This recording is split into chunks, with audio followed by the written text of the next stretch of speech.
presented by Vintage Guitar Magazine, with your host, me, James Patrick Regan, otherwise known as Jimmy from the Deadlies. And today I'm speaking with bluegrass guitarists Jon Stickley and Larry Keel. The conversation starts with Jon Stickley, who joins us from Asheville, North Carolina, and then Larry Keel joins us from Virginia after just a couple minutes. Jon talks about how he makes time for guitar, being a young dad, and he gives us a brief history of his musical background. Larry joins the conversation and tells us how the two met jamming in a kitchen. And Larry tells us about living and growing up in Virginia in a musical family. The two discuss their collaboration that's become an EP and why it's not a full album at this time, and how the two are going to make time from their own personal bands to tour together. The two describe their influences, Tony Rice. The two talk about their musical education and the guitars they're playing, Larry an Andrew White guitar, and Jon a Preston Thompson guitar, then the compromise they make using onboard electronics and the effects they use in their signal chain. The two discuss the camaraderie of the bluegrass culture and the logistics of their tour, and finally the two describe their passions outside of music. To find out more about Jon Stickley, you can go to his website, jonstickley.com. That's JONSTICKLEY.com. And for more information about Larry Keel, you can go to his website, larrykeel.com. That's LARRYKEEL.com. Please subscribe, like, comment, share, and most of all, review this podcast. I'd really appreciate it. And please support Vintage Guitar Magazine for all the wonderful things they do for us guitar players, because they do so many wonderful things for us guitar players. Here's my friends, Jon and Larry. Dude, thanks for having us, man. This is awesome. Oh, it's my pleasure. Yes, of course. Of course. Where are you at? I'm in Asheville, North Carolina. Okay. And what's that thing hanging from your ceiling right there? Dude, I was actually going to reposition the camera. That is a child's sensory swing. Oh, right on. Yeah. I have my kids are 2 and 4, so okay. I'm just kind of in that world right now. Yes, you are. Yep. How do you find time to like play guitar and stuff with young children?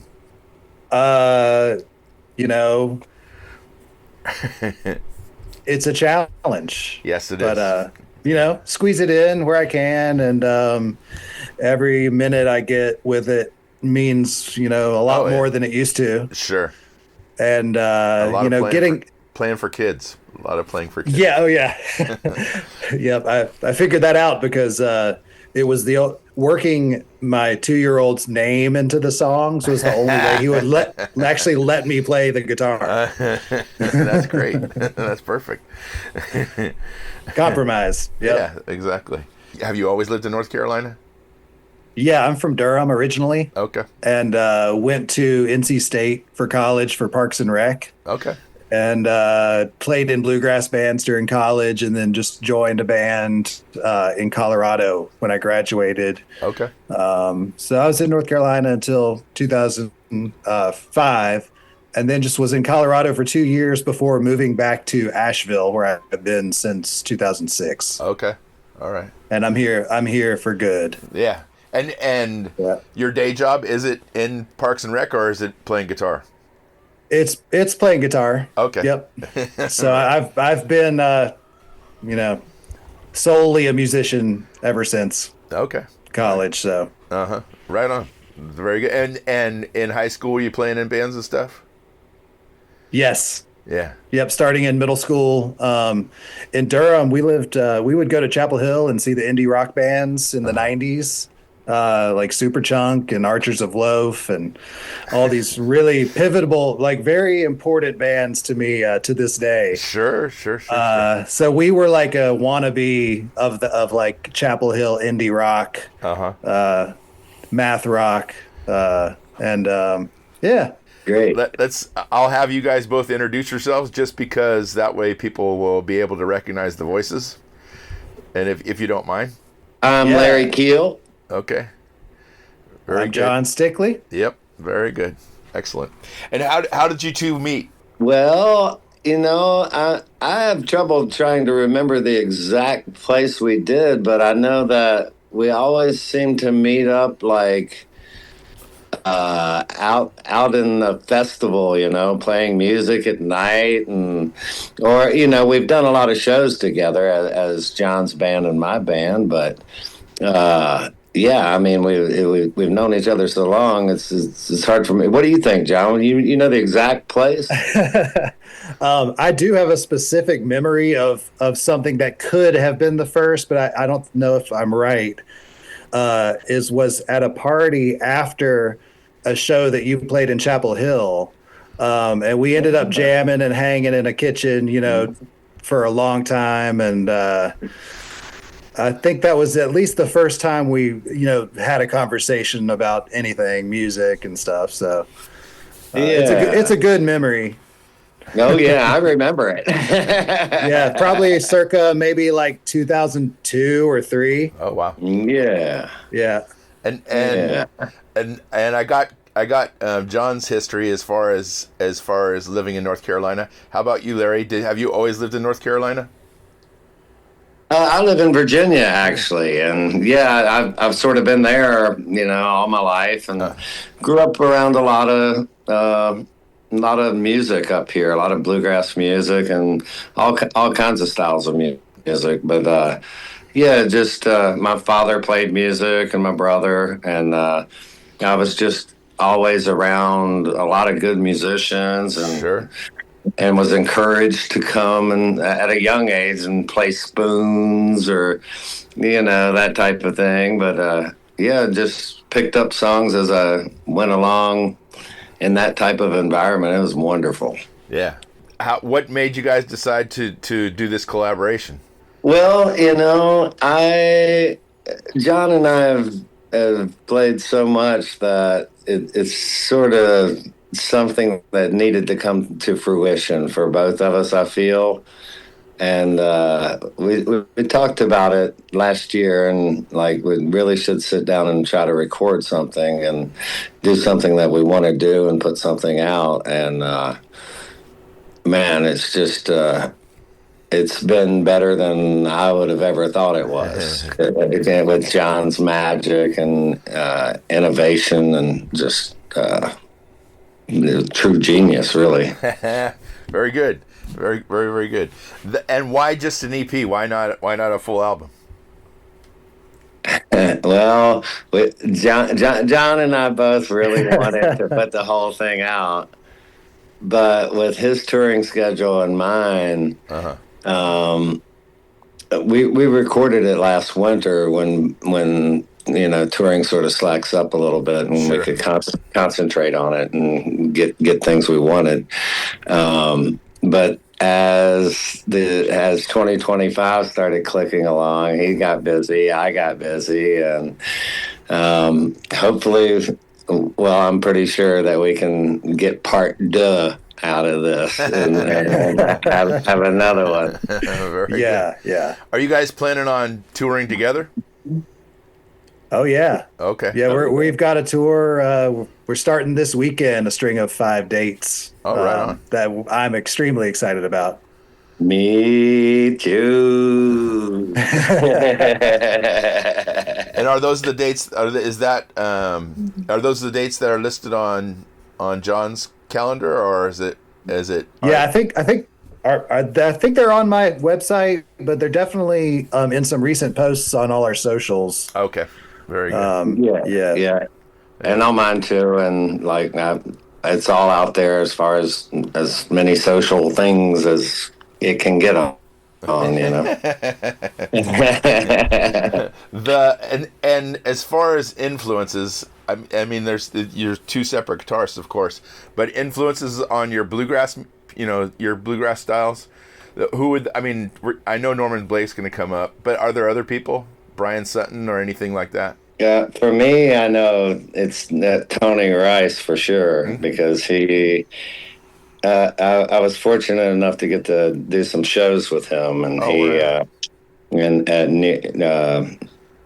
at his later chapter in life, Sure. and he joined my band for 12, 14, 15 shows. Wow. And got to just really get to know him and have that just sort of rub off on me, hopefully. And, what was he driving? He was driving. At first, he was driving the Mustang. Okay.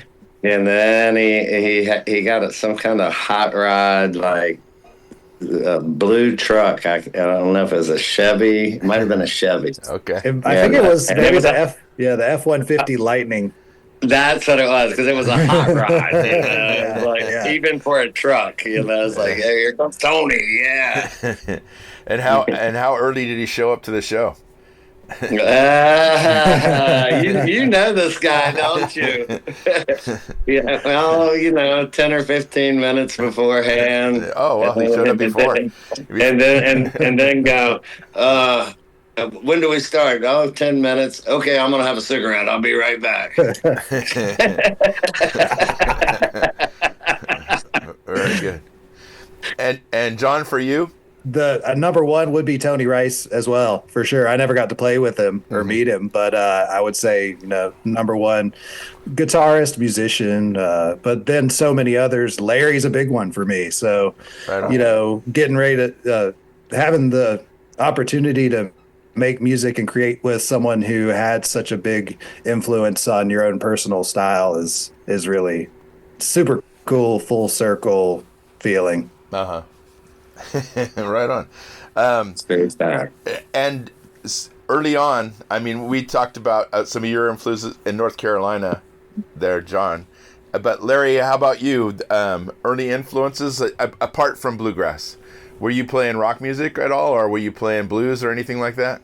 Yeah, as a first said, I started out playing bluegrass till I was probably 16, 17, and of course would go over to a friend's house and everybody be hanging out, and someone would have an electric guitar with an amp and some effects on it. It's like, oh, cool, Oh, I can turn it up. All right. Yeah. But I never really went to electric at that point. But as far as influences from that, I mean, your common ones like Jimi Hendrix and. Oh, sure. And Jerry Garcia, and starting with all that sort of thing, and delving off into other realms of things. And is it both of you that are playing those fluid lines? For lack of a better term, that they're running up and down the scale. Is that both of you guys doing that, or is one of you? Yeah, when we're at a certain point when the two guitars are playing, that's both of us. Okay, doing right on. It's cool. Yeah, and so I better ask: did you guys, either one of you, study music in college or anything like that? John, I didn't study it in college, but I grew up in church, learning about music and stuff, and then took like piano lessons and guitar lessons as a kid. Sure. So got a nice like little foundation. I had a really good guitar teacher in high school, just after school, and kind of gave me a nice foundation of like figuring out how to learn music, and I just kind of went in my own directions after that. And how about you, Larry? I don't read music. I still don't. Yeah. And I just play from the head and the heart, pretty much. And I study a lot of different styles and different musics, and learn them. And like John, like trying to learn his instrumental songs on here was, I hadn't played. I never really played in different beats that he had brought to the table in certain ones, and just quick changes and stuff. And I mean, that to me is like, okay, step it up, get on your game. It is intoxicating to listen to the way you guys are all over the neck, basically. What kind of gear are you guys using as far as guitars? Right now I'm playing a custom made, I think it's 2010 Andrew White guitar, and it has Indian rosewood back and sides and a red spruce top. Wow. And it's a short scale neck. short scale and like 24 inches or Yeah, not your normal dreadnought length. What John would know what I'm talking about. What is it? Yeah, I don't know the number, but it's technically like a 12 fret like parlor style. Yeah, that's what it. So Yeah. it's a really cool sounding instrument, man. Sure. It's like I'm glad you got that thing back out for sure. Me too. It has its challenges as far as the neck length and all that. Yeah. But the tone of it, I think, because it's that 12 fret, it's just nice and tight, and it Sure. really pops. You know? Yeah. I'm still using a Preston Thompson from Oregon, custom, basically copy of a D28. I think it's a D East Indian Adirondack top, and it's phenomenal. Sure. I've had it since 2019. Wow. That thing sounds like a freight train coming in, especially the way John plays it. And it definitely separates the tonal qualities of each guitar. Him playing, Larry playing a Pauler, and you, John, playing a Dreadnought. Yeah. What about you guys are playing, bigger places. Do you have to mic it, or do you mic your guitars, or are you using a pickup, or how does that work? Well, I used to do a lot of miking in the Tony Rice days, because he wouldn't plug it in at all, you know. But as far as if you're playing for a bigger crowd, I mean, there's always the eternal quest for good acoustic tone, and I plug in just to be heard at this point, and do everything I can to try to achieve as good a tone as I can. Sure. with that method, you know, and use some effects here and there too, you know, and just to spice up life as it goes, you know. Yeah. So what? Yeah. I'm sorry. What is the pickup system that you're using? I use a K&K, Okay. the K&K Mini, and I run it through preamps and all kinds of things, equalizers and everything to try to get something going, you know. Yeah. And John, go ahead, John. I use the same rig. Okay. Yeah. And it's like, I was just going to say the plugged in technology has really come a long way, even since I started doing it. Like, oh, for sure. 10 years ago, I'm using a Fishman right now that has like an impulse response settings. Wow. So it really is starting to feel a lot more like it used to playing through a good mic. Yeah. But it's an eternal challenge for sure. Yeah. I think I use the K&K as well. I'm not playing bluegrass, but I use the K&K as well, and I think it's not a true acoustic sound, but it's about the closest thing out there. I've tried messing with the sound hole as well, in the two part one with the bridge sensor and the sound hole one. Yeah. But it gets a lot further away when you use the like humbucker style from the tone I'm looking for, you know.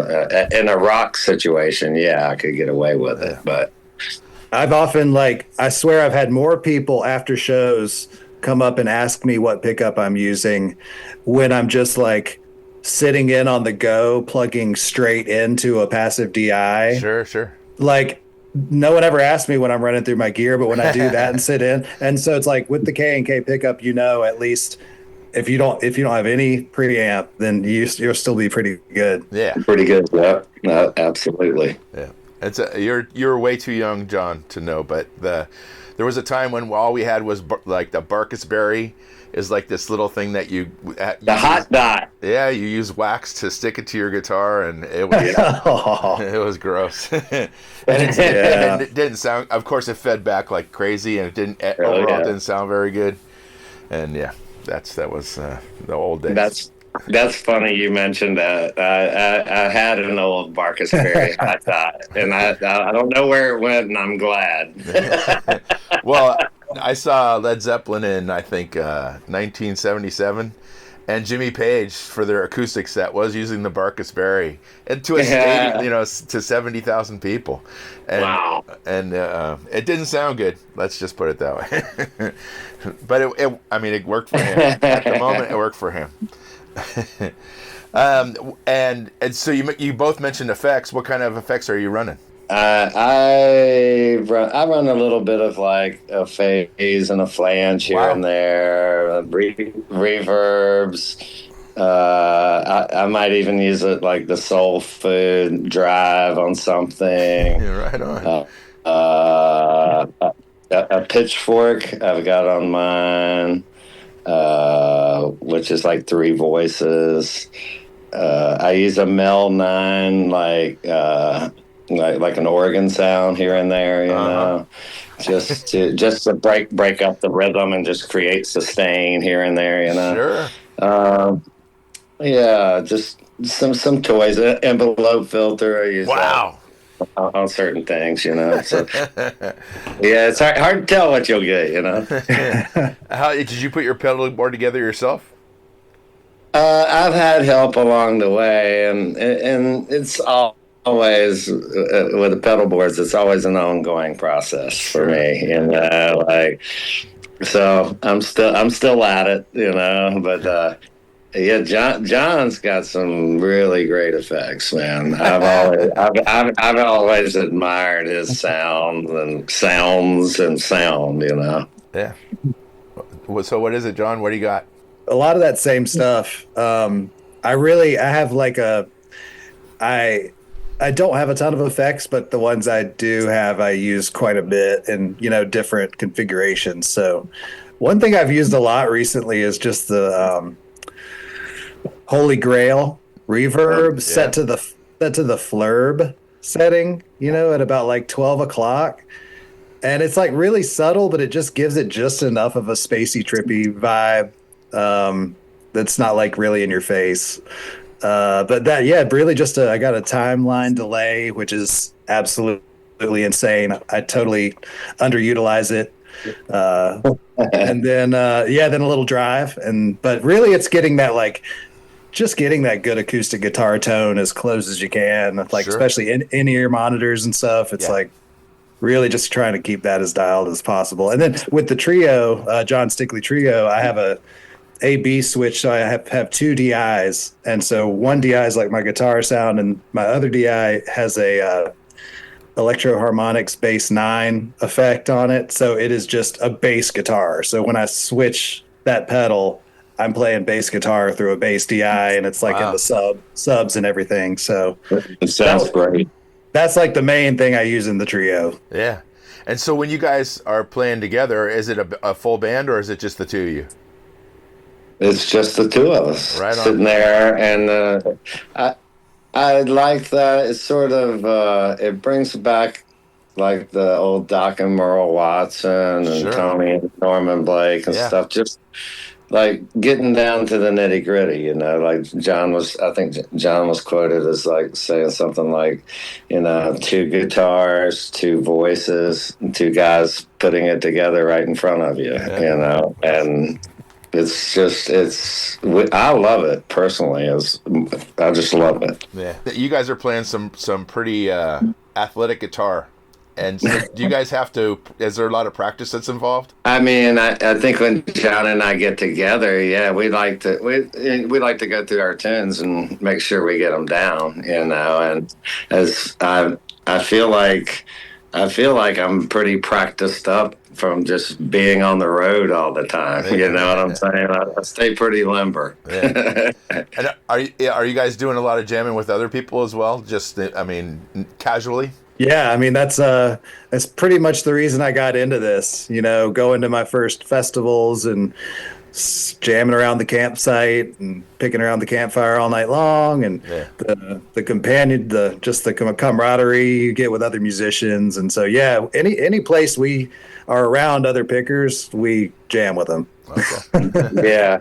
For sure, and that like festivals and things, when you get to run into all your friends, and it's like, and they're also they're incredible musicians out there that we know, right, John? Oh yeah, and we get together with them, it's like a recharge.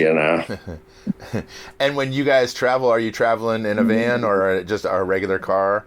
How much gear are you taking with you when you go out? I mean, you have your guitars and your pedal boards. Are you taking like a full PA or anything like that? I'm not sure the venues you guys would play. No, I don't think we'll be carrying a PA. We'll be traveling around in a van. Yeah, we roll pretty light. We both have our own band and our own van. So Larry, we taking your car or mine? I'm good. It don't matter to me. yours is a little newer, so Yeah, doesn't matter to me. I'm all good. But yeah, just usually, John rolling pretty light. He'll have his pedal board and I'll have mine, and just and your show clothes. Yep. There we go. Are you guys and do you stay in motels and stuff, or do you guys? I mean, you mentioned campsites, so are you guys staying in campsites, or are you staying in actual hotels? We'll probably hotel a lot of it, and maybe a homestay with some friends here. Oh, very good. Yeah, I didn't even think about that. Yeah. Very good. Good stuff. Yeah.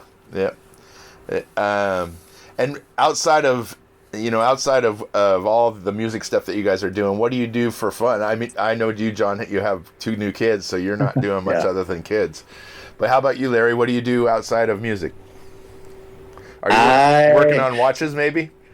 I wish I could. I know old Vassar Clements used to do that. He'd go around and get at all the pawn shops and stuff and find watches and fix them and sell them again. It's funny you mentioned that. But myself, I'm a gardener. I do a lot of gardening. I grow tomatoes and peppers and just about everything, to tell you the truth. And spend a lot of time doing that when I'm off the road, and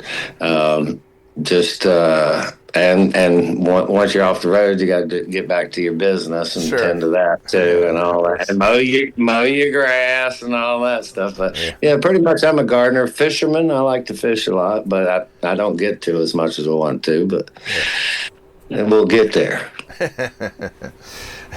And I made the joke of your young kids, but do you do anything outside of music, John? Not really. No, it's kind of at this point, family is a big commitment. And then music has kind of always been my recreation and business, fortunately. So if I usually just play my guitar for fun if I get a chance, and hang out with my kids and go on walks and ride bikes and all that stuff. So, and then getting to switch completely into music mode when we hit the road and go out, because I do have to leave, I really give it 100% when I'm home. Oh yeah, of course. And then I go full music mode when I'm gone, and it's great. And John, your wife plays bass in your trio. It's still. That's Larry. Oh, that's me. She does some shows now when we do play with our friend Keller Williams, because it's called Keller and the Keels. So she's the bass player for that. But now she's sort of taken more of an office role, and because, like I say, being on the road, it's hard to deal with everything. And she started getting back more into the office stuff, and I sort of redid my whole trio, and I have a new bass player and a new mandolin player. So, and we're having a whole lot of fun with it. So it's good, real fresh, Yeah.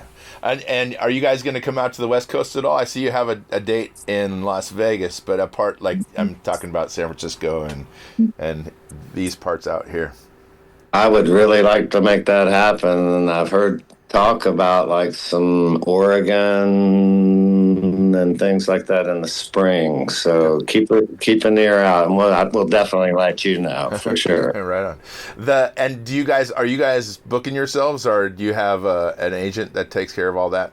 John? I think Larry's agent is covering the duo. Okay. So, yeah. they're coming out, and you have another agent, and it's good to have them, man.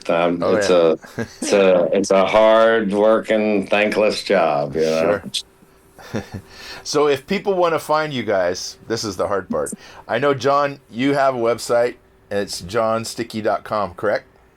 Jon Stickley with an L. Yep. So just jonstickley.com, and that's everything.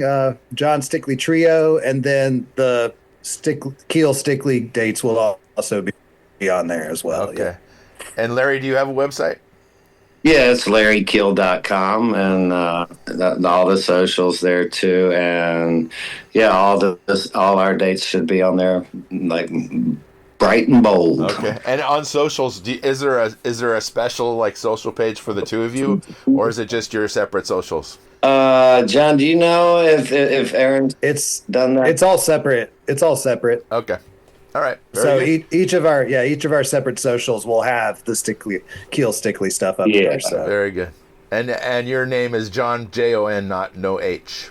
Yep, Jon, no H. Okay, very and good. Stickley like the furniture. Yes, exactly. And any relation? I think really, really, really far back somewhere. Okay. Not close enough. And do you own any? No, I don't. I would love to someday. Yeah, pretty expensive. Yeah, maybe I'll graduate to that level. Okay, very good. Well, it's been wonderful talking to both of you. I really appreciate your time. Oh, man, we appreciate you so much and all you do, putting it out there. Yes, thank you, James. Of course, my pleasure. And I really do hope you guys make it out to the West Coast, because I love to meet both of you in person. We'd love to. Yeah. We'd love to. Yeah, thanks, guys. All right, thank you. Have a good evening. You too. Cheers. Okay, bye-bye. Cheers. See you, Larry. See ya. Thanks for listening to Have Guitar Will Travel. You can catch up on all the things I'm doing at thedeadlies.com, and I'm on all the social media platforms as well. And please support Vintage Guitar and all the wonderful things they do, because they do many, many wonderful things for us guitar players. Thanks. Please subscribe. Please tell a friend, and I'll see you guys next week. Bye, guys.